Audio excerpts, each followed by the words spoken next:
Hola, buenas tardes a todos y todas. Bienvenidos a esta presentación de este libro. Voy a presentar a el presentador del libro y al autor del libro. En primer lugar, va a hacer uso de la palabra James Jaffe, que actualmente es investigador del Instituto de Estudios Jurídicos de la Facultad de Derecho de la Universidad de Wisconsin-Madison. Es miembro del Centro para Asia Meridional de esa universidad. Ha publicado en diversos campos de la investigación histórica, como la historia social y económica británica, las relaciones industriales y el derecho y la gobernanza anglo-india. Es profesor emérito de la Universidad de Wisconsin en Whitewater y es miembro de la Royal Historical Society. El año que viene publicará un libro sobre la historia del juicio por jurados en la India. Y uno de los autores del libro que hoy presentamos sobre el arbitraje está presente hoy y es Francis Boorman. Francis Boorman es investigador asociado del Institute of Advanced Legal Studies. Es coautor, junto con Rhiannon Markless, del libro Arbitration and Mediation in 19th-Century England, Arbitraje y Mediación en la Inglaterra del siglo XIX. Entre sus publicaciones anteriores figuran la monografía en coautoría English Arbitration and Mediation in the Long 18th Century y un artículo Theatrical England en el Journal of Legal History. Otros puntos de investigación incluyen la historia local y en particular la historia de Londres. Así que hoy tenemos a el autor de un libro que vive en Inglaterra y su presentador, que es un profesor de una universidad norteamericana. Así que now, Francis and James, we will start. Let me tell you that we have an audience from all over the world. I can see people from Spain, people from Brazil, people from Argentina, people from Peru. So today we have an international audience. So James, if you want to, we can start your presentation. Leandro, yo tengo que ser ahora la anfitriona. Okay. El profesor Jaffe va a hablar en inglés y yo voy a pasar la traducción de él en castellano. Así que les pido a todos mucha paciencia. I'm asking patience to the audience, and I'm asking Dr. Jaffe to speak slowly. Okay? So I will start sharing. So go ahead. You can start.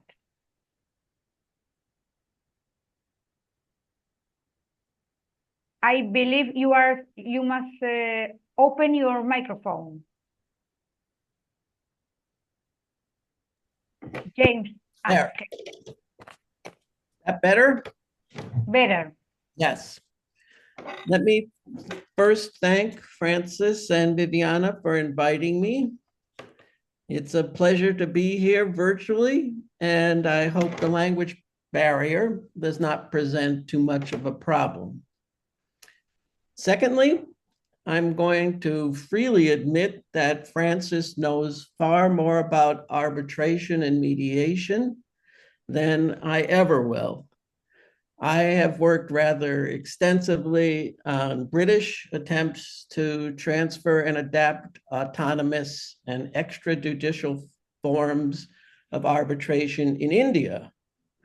My work on England, however, has been addressed rather narrowly to the historical practices of arbitration and mediation in the field of industrial relations. I would like to emphasize how significant I think this work is for the broader study of 19th century English society. It is well known that despite the multiplication of laws on the statute books, the state's influence and control over everyday life obviously was far weaker than it was to become. Part of the reason for this is ideological. Most politicians prided themselves on running a laissez-faire state. Another reason, however, was technological. The state simply did not have the manpower, expertise, or technology to extend its reach far into the fields of industrial relations, commerce and trade, manufacturing, or many other facets of everyday life and work. It could be claimed that England was a laissez-faire state more by necessity rather than by ideological choice. In a state which had yet to build a significant security or enforcement apparatus, dispute resolution most often had to take place in the shadow of the law. Moreover, I always have found it odd that arbitration is categorized as a form of alternative dispute resolution when referring to the period before the 19th century. I think what Francis has shown is that— Just a second, yeah, because I I don't see. know why I can't run to the next. Oh, yes, I see.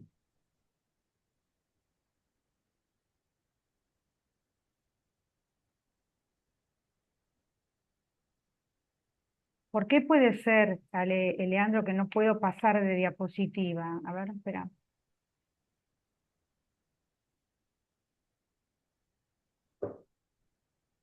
Okay, yeah. Okay. I think what Francis has shown is that throughout most of this period, arbitration was the preferred method of dispute resolution, and going to the law was the alternative. Francis?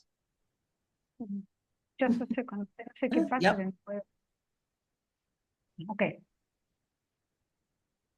Go ahead. Yep. Francis and his co-author have shown how through the 19th century, arbitration became more institutionalized and its procedures more formalized. This obviously is true as arbitration clauses entered into more and more contracts, boards of arbitration became established, commercial groups and chambers of commerce adopted arbitration procedures, as did civic institutions, and it became embedded in the realm of international relations, if only for a short time. This leads to the question, of course, what accounts for this rage for arbitration? Francis's book describes a number of possible reasons, especially the increasingly impersonal and institutionalized character of exchange and commerce. Yet, it seems so interesting that a process of dispute resolution whose success and longevity often was based upon the character and reputation of the arbitrator should be adopted in the face of an increasingly impersonal and anonymous world. This book certainly points to one answer. That is, law and arbitration, two factors that once had been largely separate, increasingly converged during the 19th century. Indeed, the law appeared to provide the remedy for the most prominent weakness of customary arbitration, that is, the lack of the authority to enforce an arbitrator's award. Moreover, as the courts encouraged or promoted the routinization and formalization of arbitration procedures, the authority of the law and its new machinery of enforcement came to replace the personal authority and influence of local notables or other persons of character and reputation. But does this fully answer the question of why arbitration became so popular during the second half of the 19th century? Why it began to be adopted by so many institutions at about the same time? One reason, as Francis points out, is its growing acceptance among legal professionals, politicians, and political theorists. They certainly did not all see the same advantages to the practice of arbitration, nor did they adopt a uniform approach to what were believed to be its social and economic advantages. However, arbitration had come to be seen as a suitable and indeed preferable alternative, not only to the adversarial system embedded in the law, but the adversarial system embedded in capitalism generally. This was especially true in England among, for example, the Fabian socialists, who eagerly promoted the adoption of compulsory arbitration based upon a living but not a market-based wage. Admittedly, this is just beyond the scope of Francis's work. However, as is discussed briefly in the conclusion to the book, English arbitration had transnational effects. The Fabian idea of compulsory arbitration is one example of the migration of English arbitration, but in a particularly unique way. Here, the practice of compulsory arbitration first had been introduced in New Zealand in 1894, and then in Australia in 1901. By the late 1890s, the Fabians were promoting the idea of importing compulsory arbitration back to England. Thus, the flow of the migration of procedures and practices not only went from the metropole to the periphery, but also made its way back in a mutated form from the periphery to the metropole. To my mind, one of the most remarkable aspects of this book is how it illustrates the way in which popular ideas and the actions of ordinary people percolated up to become statutes and government policy. One classic example described by the authors is the resolution of railway disputes. There, the early years of railway construction witnessed the autonomous arbitration of Robert Stephenson, the famous railway inventor and engineer, in matters not only of engineering, but of finance as well. The engineer Isambard Kingdom Brunel did so as well. But even as government statutes increasingly included provisions for arbitrations, companies continued to seek recourse to more customary forms of autonomous arbitration. This should make us wary of any teleology that posits an inevitable transition from autonomous or ad hoc arbitration to statutory arbitration. In the early 1890s, the Royal Commission on Labor, in its Memorandum on Arbitration and Conciliation, clearly was of the opinion that arbitration in the 19th century had developed from a system that was voluntary and temporary into one that was permanent and systematic. In law, one might call this the transition from informal to formal dispute resolution procedures.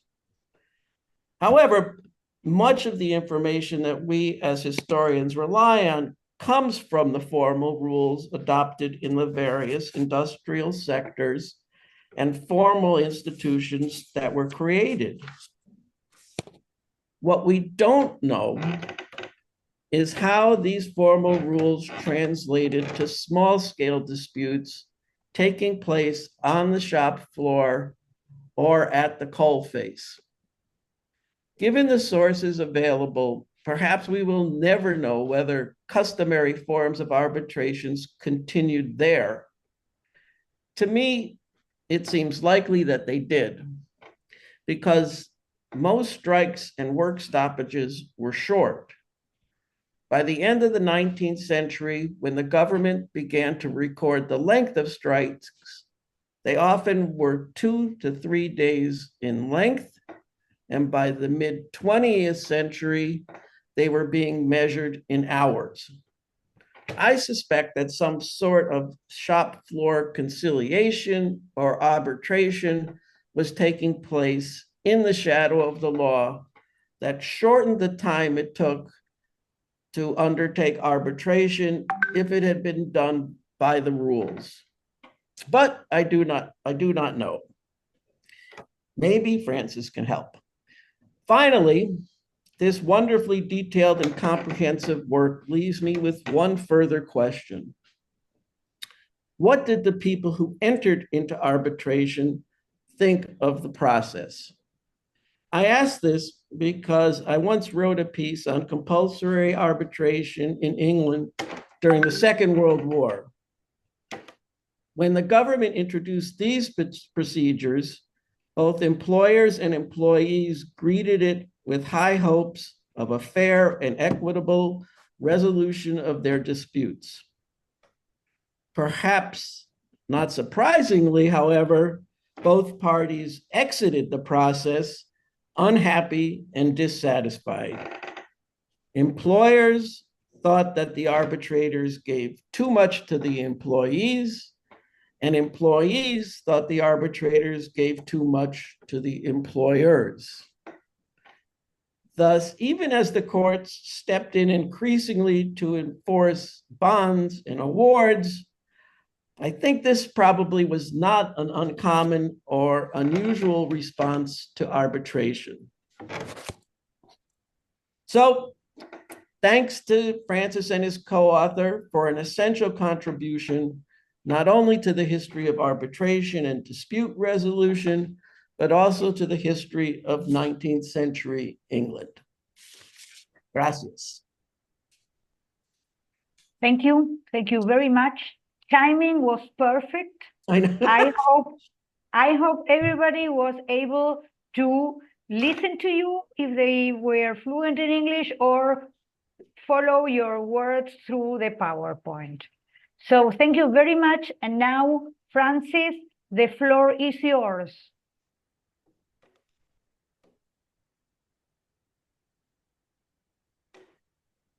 You can share the screen.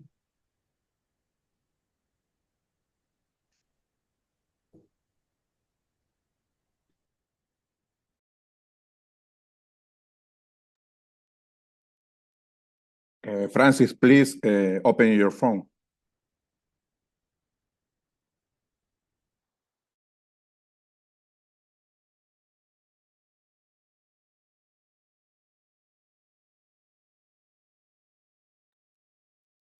Francis, we can listen to you because your phone is closed.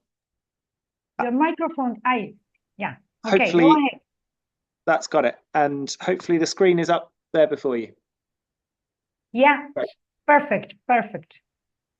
Well, firstly, just to say thank you so much, Viviana, for inviting me to speak today. And thanks to James for such a wonderfully detailed and interesting discussion of the book.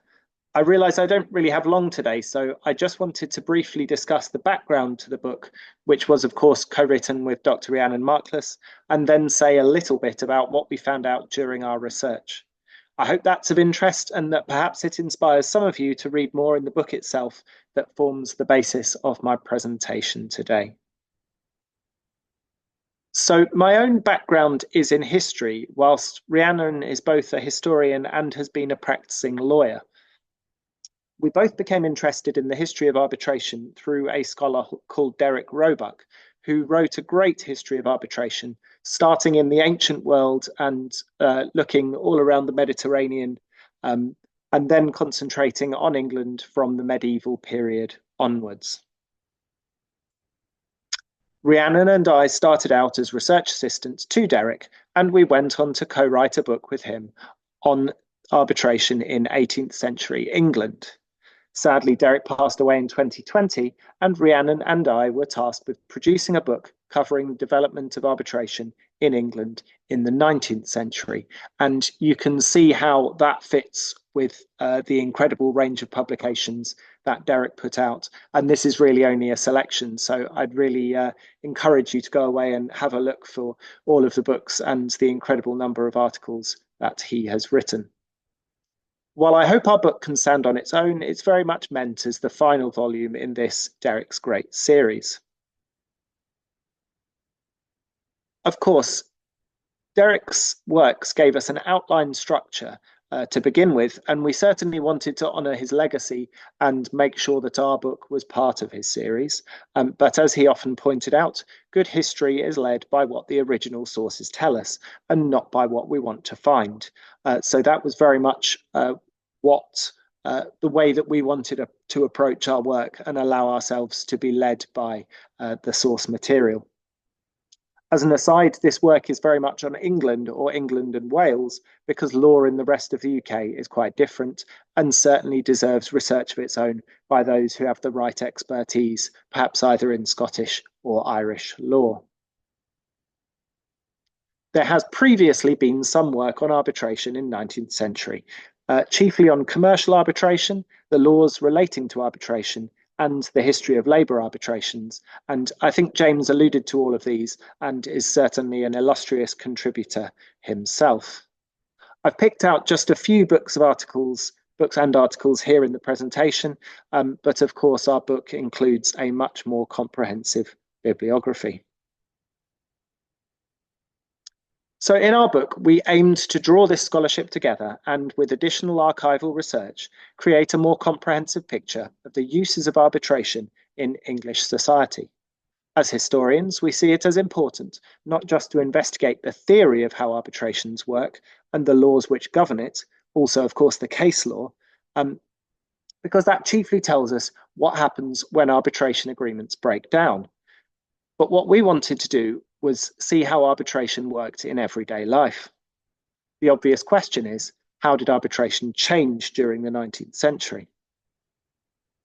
We knew from our work on the 18th century that arbitrations were not confined to commercial disputes and wage bargaining, but featured in a whole range of disputes, such as family disputes, those of religious organisations, and in international affairs, amongst many others. Arbitrators could be asked to do something relatively simple, like divide a piece of land or decide a more complex or technical matter, such as whether a fair price was paid for work on a cutting-edge technology of the time, like a steam engine.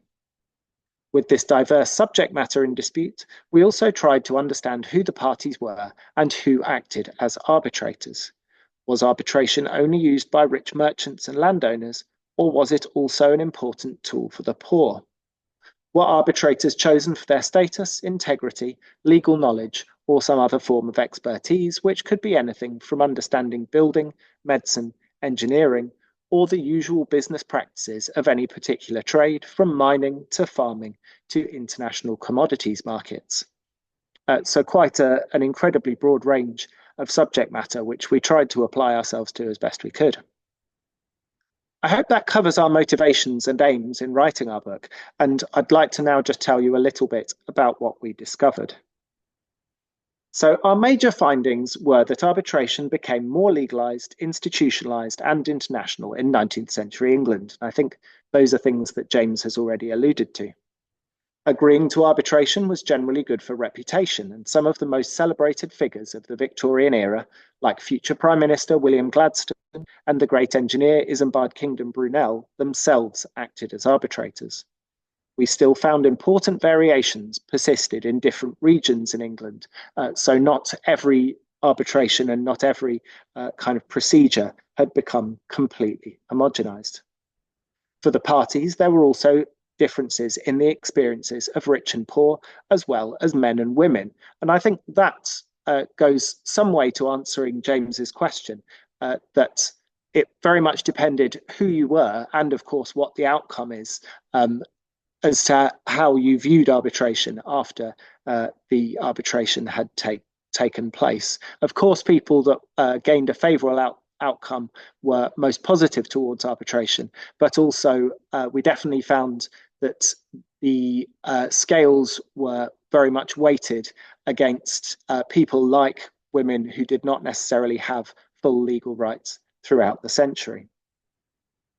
Very informal arbitrations did still occur later in the century, but they were often to settle disputes within families, in working class communities, or in remote areas of the country far from the courts. Where people were more proximate to the courts, arbitration came closer and closer to legal procedure.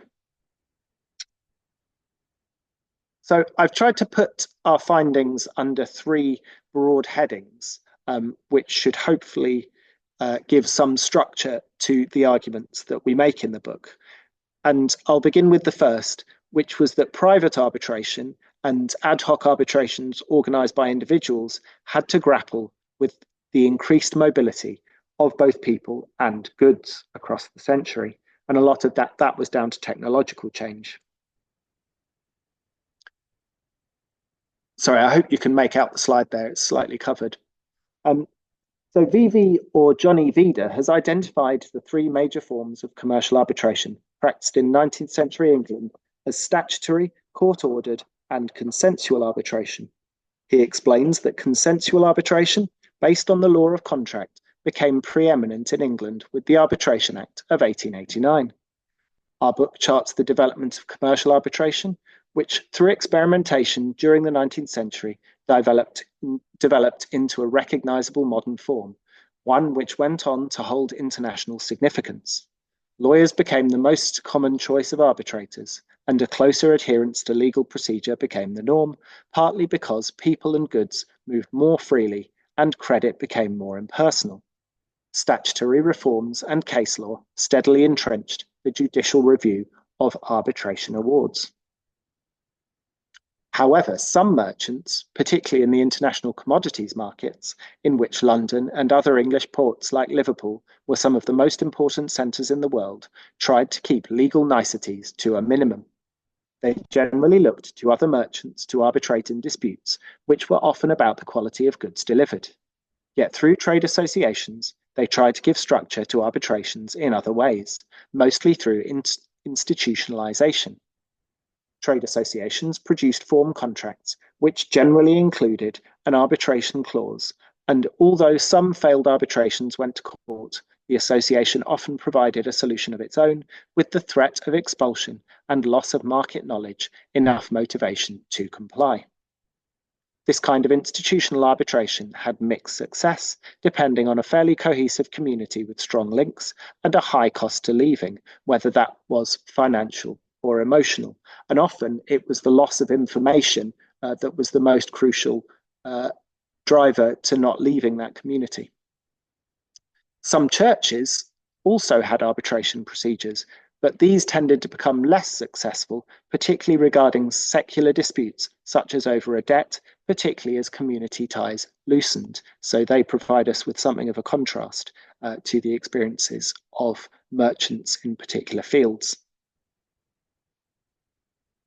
So to look at the second heading, this is to do with state-backed arbitrations and how the state experimented with arbitration to help manage rapid economic and social change, especially within widespread changes in land use and issues surrounding overcrowding in cities.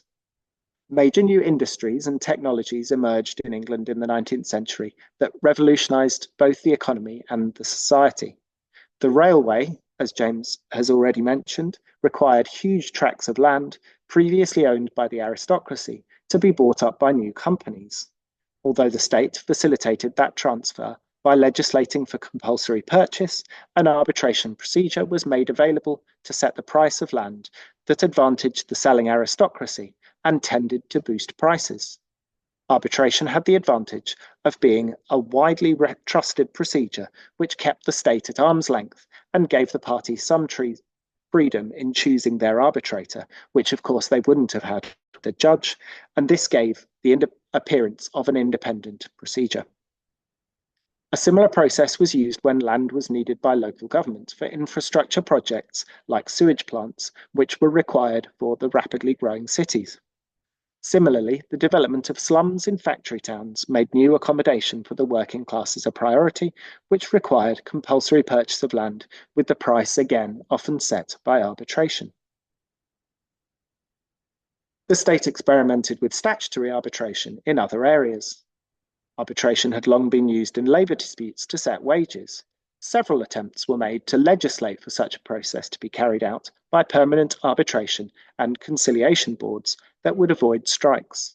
However, neither factory owners nor working people felt like they had sufficient control over design of the process, and it was largely ignored in favour of locally designed and organised arbitration procedures that were established around particular industries. There are other examples where the state tried to design arbitration procedures for working class organisations that were not compulsory, and those were also duly rejected. Statutory arbitration could, however, be successful in novel situations.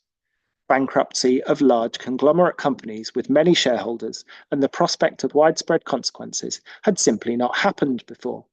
When the London, Chatham and Dover Railway became insolvent in 1866, and then again when the Albert Life Assurance Company went insolvent in 1869, existing law and court practices were unable to deal with these complex corporate structures and competing claims on the company's remaining assets.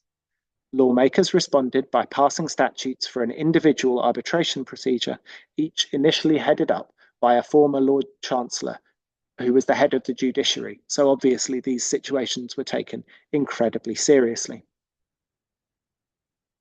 Now to move on to the third and final heading, that was international arbitration, which became a popular cause to promote world peace and a practical tool in international relations, although that had quite mixed results. So our previous book on the 18th century largely concentrated on domestic arbitration, but if we were going to be led by the sources, as I've discussed, we realised how important international arbitration became in 19th century England. That could be for the growing international trade in the British Empire and with the rest of the world. However, arbitration was also used to settle conflicts between states, notably Britain and the US. A precedent had been set by the use of arbitration to settle the US-Canadian border, provided for in the Jay Treaty of 1794. Britain went on to have a further 20 arbitrations with the US in the 19th century, the most important of which was the famous Alabama arbitration. This decided the amount of compensation Britain owed the US after British ships were sold to the Confederates during the US Civil War and then fitted out with guns and used to attack US shipping. As a neutral country, Britain had undertaken not to supply vessels that could be used in combat. The arbitration panel that was duly set up, with representatives from Italy, Brazil, and Switzerland, awarded compensation of $15.5 million. This outcome was a blow to the British ministers involved in arranging the arbitration, but improved relations greatly between Britain and the US and became an example of effective international dispute resolution.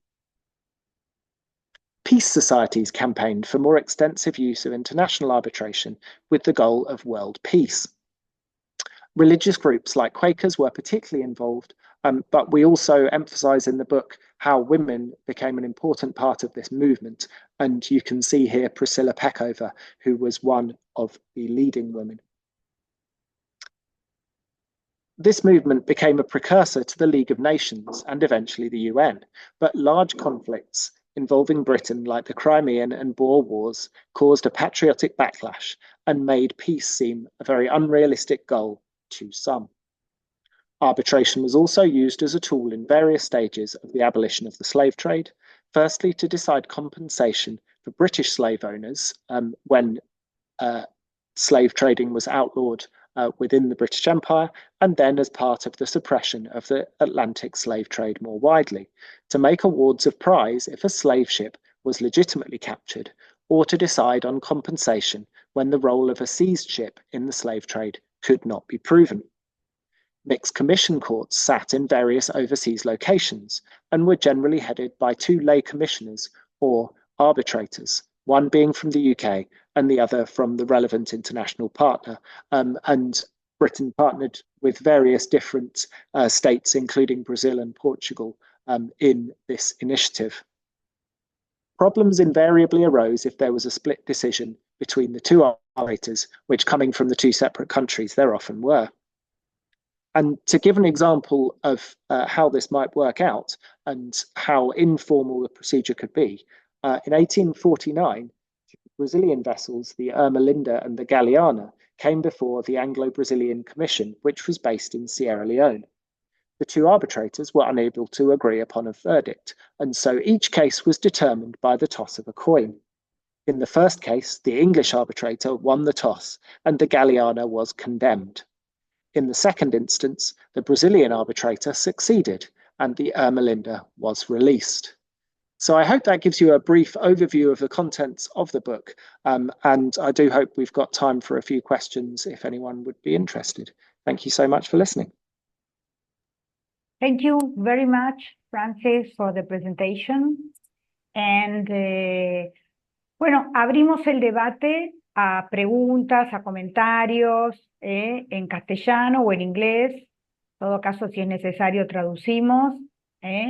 Así que si quieren levantar la manito para que le demos el uso de la palabra. Okay, so there's a question. Please introduce yourself. Please give your name and where are you from? And then the question. Oscar, adelante, por favor, presentate, decide dónde sos y la pregunta. Gracias, Oscar Augusto Sotomayor Uribe, doctorante de la UBA, hablo desde Colombia. Gracias, mi pregunta es la siguiente. Los procesos... Espera, ¿la podés hacer en inglés o necesitas que traduzcamos? Sí, por favor la traduce. Los procesos de arbitraje, como los conocemos, han cambiado muchísimo, pero la esencia es la misma. ¿Por qué en Colombia, o a diferencia de los que nos hablaban, los arbitrajes se predisponen de manera distinta de acuerdo a las legislaciones, sí o no? Me cogió un ataque de tos. Pero la pregunta tuya, concretamente, ¿cuál es? ¿Si cambian los procedimientos de arbitraje en los distintos países? Sí, ¿ha cambiado o sigue cambiado? Con la misma esencia inglesa? Okay. Okay, here's a question for Francis from Oscar. He's from Colombia. And he's asking if the procedures for arbitration have changed, not only in England, but if you know if there have been changes all over the world regarding the procedures. My knowledge of world arbitration is less than it could be, but I think it's a fascinating question and one that deserves more research. I think there certainly could be more work done on the comparative field, because I know that there's plenty of research into comparative law, but not nearly as much into comparative arbitration, and also that there's lacking some research into arbitration before the 20th century in a lot of other parts of the world. But I know people are working on that now, and that there's more and more knowledge coming out of different continents, including Africa, South America, and Asia. And I think that will be really interesting to see the results of that kind of research, and then people looking into a more comparative way of thinking about arbitration. So I'm afraid that doesn't really answer your question, because I just don't know enough about developments in Colombia, but certainly there were huge changes across the world in the 20th century with various kind of institutional interventions. But I think we need to know more about what happened pre these kind of bigger institutional cross-border efforts in the 19th century and other places. So I hope that's a challenge that people will take up. Bueno, no sé si necesitan traducción. Él dice que su conocimiento es limitado, que hay gente que está trabajando esos temas en otros países, que evidentemente ha habido muchos cambios y que en realidad eso es objeto del estudio de la gente, de los comparatistas, de los que hacen derecho comparado. Esto es en síntesis la respuesta del doctor Boorman. ¿Alguna otra pregunta? Acá lo veo a Jesús Jimeno de España, lo veo a Salvador también de España, Alfredo Tapia de Perú, a Delia y a Mario de Argentina. ¿Quieren hacer alguna pregunta? ¿Quieren hacer algún comentario?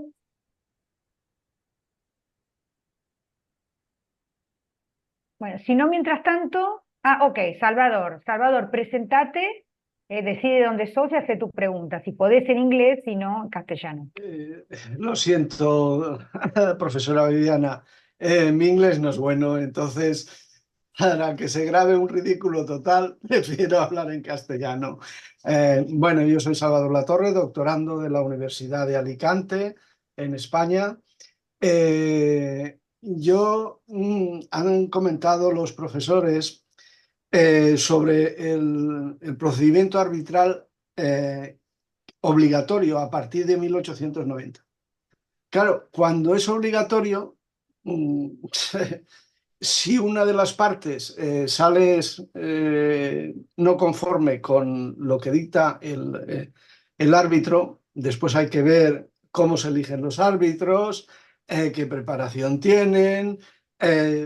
Ha comentado el profesor Francis Boom que el arbitraje que se hizo por el ferrocarril, por la venta de las tierras, a la aristocracia la favoreció enormemente. Es decir, había un árbitro que no, eso se deduce de que no hay un árbitro bastante independiente, sino un árbitro que ayudó a elevar los precios de la tierra. No quiero decirse esto que tuviera alguna coima, pero bueno, se puede deducir, ¿no? Entonces, los recursos que había contra los arbitrajes, ¿había algún recurso o no había recursos? Esta sería mi pregunta en síntesis. Gracias, doctora. De nada. Salvador is from Alicante, Spain. Salvador, we hope you are okay with the floods. ¿Está todo bien con las inundaciones por donde vos estás? Gracias. Por donde yo estoy, sí, en la provincia de Alicante, a excepto de una gotera en un trastero mío, no ha pasado nada más. Por aquí está muy bien, mi familia muy bien. Muchas gracias, doctora. I'm asking Salvador about the floods, the terrible floods in Valencia, because he lives in Alicante, which is very, very close to Valencia, but he has said that everything is okay. I have also asked many other colleagues I have in the area. Unfortunately, they are all okay. Yo le pregunté al resto de nuestros amigos, Salvador, con excepción de María, Zaragoza, los otros Sí. están todos bien. Okay. Question is for Francis.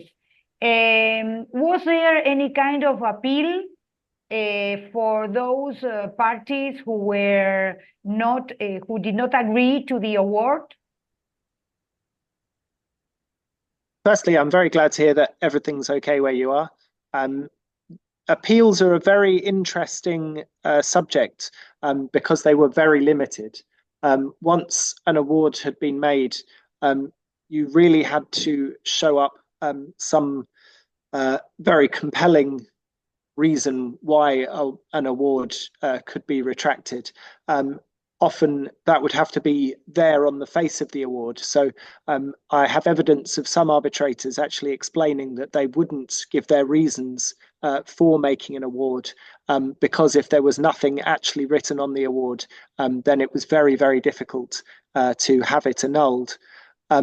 the ability to review an award by the judiciary was slowly made more definite and enshrined in law, but they would only interfere in very, very limited circumstances where there was a fairly obvious case of corruption, or indeed the arbitrator had mandated something that was clearly against a point of law. But this really didn't happen very often. And even in one case where the arbitrator was taken out for lunch every day by one of the parties, the judge didn't feel the need to get involved in overturning the award because it was felt that they were people of good character, and they, while it wasn't good practice, they could still be trusted not to have done anything untoward. So it was possible to overturn an award or review an award, but only in very limited circumstances, and judges were not at all keen to do so. Bueno, muchas gracias. La respuesta fue que las apelaciones existían, pero eran muy limitadas, muy acotadas, debían estar fundamentadas y que solamente en casos muy obvios en los que se pudiera demostrar algún tipo de corrupción, y él contó el caso de un arbitraje en el que se dio cuenta de que el árbitro almorzaba todos los días con una de las partes, ni siquiera en ese caso pudieron revertir el laudo. Así que la respuesta es muy poco. ¿Ok? Bueno, muchas gracias por la pregunta. Y además está diciendo Francis que está muy feliz de que esté todo bien en la zona en la que vos estás, Salvador. Gracias. Doctora Viviana, ¿podría hablar? Sí, como no, Alfredo, adelante, presentate por favor, hacé tu pregunta en inglés y castellano. Soy Alfredo Tapia, soy magistrado, preparando, lista mi tesis, esperando mi aprobación. Soy peruano, soy ex profesor de la Universidad Católica del Perú y de la Universidad Peruana de Ciencias Aplicadas. Mi pregunta es la siguiente. Acá ha habido en Perú, históricamente, en el siglo XIX, mucha intervención. Perdón, Alfredo. Ten piedad de mí, porque yo después voy a tener que traducir todo lo que vos decís, así que... Correcto. Ten piedad. Short. In short. I'm asking for pity. Okay, go ahead. Okay, si alguno de los disertantes conoce problemas en la ejecución de los laudos por parte de las autoridades judiciales del país donde se va a ejecutar.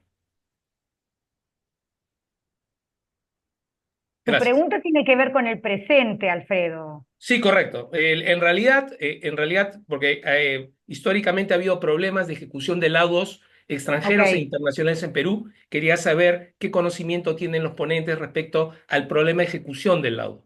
Ok, perfecto. Gracias. Alfredo is from Peru. He works in the judiciary, and he's been a professor at the university. And his question is about the enforcement of the awards. He's not asking about the present because he knows, right, that you are an historian, but he is asking whether in the past there have been any problems relating enforcement by the courts, by the tribunals of the arbitral awards. Is it clear, the question? Yeah, it's a very good question. In England, there were two ways of enforcing an award. So before this period, there was a procedure called the rule of court procedure. And through that, you would register your award with the courts. And by registering them, you were given the power of the court to hold someone who did not perform the face of the award in contempt. And if you were held in contempt of court, there was a procedure known as attachment, which essentially meant you could be imprisoned by the court until you performed what was mandated in the award. Parties who didn't want to go down this route could also enforce their award through bonds. So they would give bonds, essentially holding money, so that the award would be performed. And if either person refused to perform the award, then they would lose access to their bond. The rule of court procedure and imprisonment on contempt of court continued right through to the 20th century. And as long as you registered your award with a court, that was generally kind of followed through on.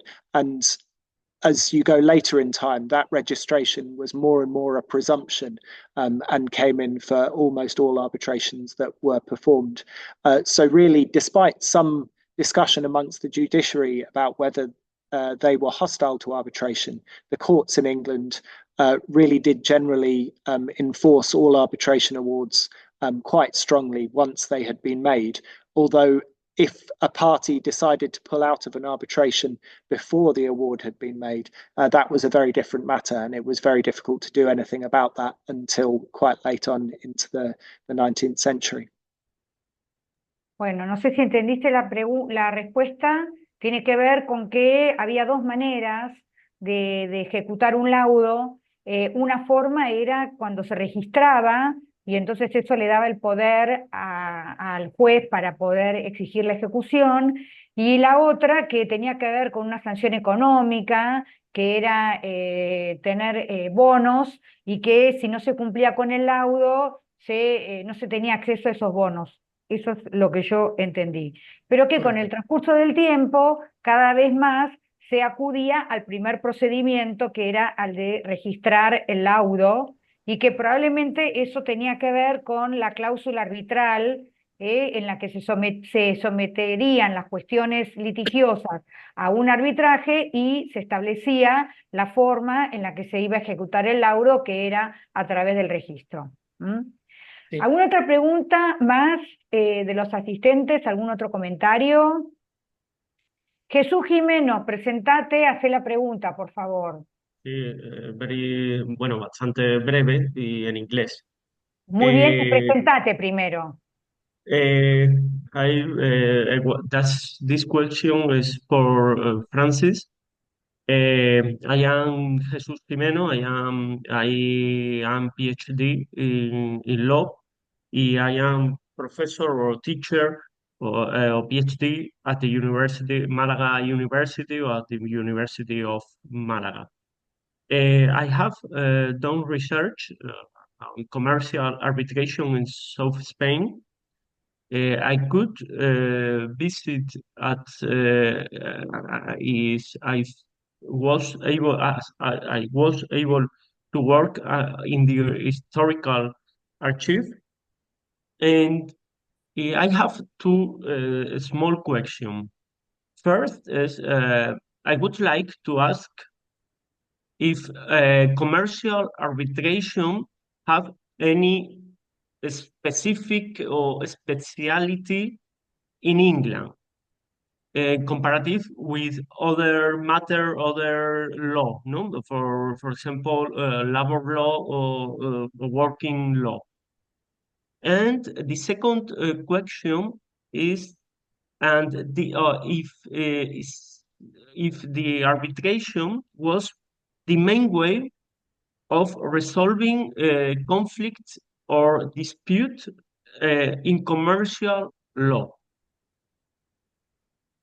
Bueno, voy a traducir la pregunta para los que no pudieron seguirlo en inglés. Las preguntas de Jesús Jimeno Borrero de España son, en primer lugar, si Francis pudo encontrar algún tipo de especificidad en los arbitrajes comerciales en Inglaterra, vis a vis lo que eran los arbitrajes en otro tipo de conflictos, como por ejemplo los conflictos laborales. Y la segunda pregunta es si en los conflictos comerciales el arbitraje fue la forma principal de resolver las controversias. Okay. Thank you very much. Go ahead, Francis. Thank you so very much. Yeah, thanks. It's a great question. I think there was widespread frustration with commercial law amongst the commercial community, and even a recognition amongst the judiciary that they weren't very well set up, even from the 18th century onwards, to deal with commercial disputes. The case law simply wasn't catching up quickly enough with developments in commerce. So Lord Mansfield is particularly famous for himself using arbitration, so referring from the courts to arbitrators and asking both merchants and lawyers to take those referrals because he could see that his court was not able to deal sufficiently with the growing volume of commercial cases coming through. And that frustration really carried on through the 19th century, right up until a commercial court was actually established in the late 19th century. So that disconnect between what lawyers and what the courts could offer and what commercial people wanted from dispute resolution carried right on through into the 20th century. I think it's impossible to tell whether law or arbitration was the major mode of resolving disputes, just because it's impossible to count arbitrations accurately. You can estimate them by seeing how many were registered with the courts, but particularly earlier on in the 19th century and before that, you can never really know how many private arbitrations were, because you can count the number that you see in the archives, but that doesn't really give you a very good estimate of how many were going on overall and how many simply have been lost to us because no paperwork was recorded because it was agreed perhaps on a handshake, or if they did have any papers drawn up, that those have been lost. So it's very difficult to estimate, but I think it's fair to say that arbitration was as important as the resolution of disputes in the courts, if not more, but without being able to put a figure on that, really. Bueno, muy bien. En Thank you síntesis, very much. lo que contestó Boorman es que había una gran frustración en el tema de los litigios comerciales, lo que hacía que se recurriera al arbitraje, porque había una desconexión entre lo que eran las pretensiones de los comerciantes y lo que efectivamente consagraban los tribunales. Y con respecto a la cuantificación, que es muy difícil cuantificar porque hay un subregistro, porque están los arbitrajes que se registraban y los arbitrajes privados de los que no han dejado huella en los archivos. Entonces es muy difícil cuantificar, pero que él cree que efectivamente en temas de derecho comercial se recurrió muy frecuentemente al arbitraje. Así Sí, por que el honor, sí, muy bien, por el honor, y además ha dicho, I would say is the same case in Spanish. Es el mismo caso en España, es imposible saber porque muchas veces el arbitraje era privado. claro, same case in Spain, because in most cases arbitration was private, so it is under registered, sub-registered, Yes. right? Ok, ¿alguna otra Thank you very pregunta much. más? ¿Algún otro comentario? Bueno, yo voy a cerrar con una pregunta mía acerca de qué registros hay, qué fuentes utilizó Francis para su investigación. I will close with one last question because I see there are no more questions. Everything is very clear and very interesting. Which were the sources of your research? Did you use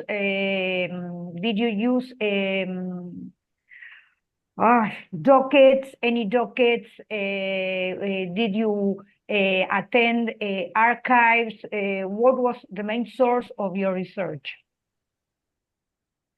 Thanks. Yeah, that's a really good question, and one that was very important to us, because we didn't want to simply rely on court reports or kind of official archives. We went around the country, and England has quite good local archives which store a lot of different strange paraphernalia. And by going through people's correspondence, this could be lawyers, but it could just be merchants or other people. You could find some really fascinating letters describing certain arbitrations.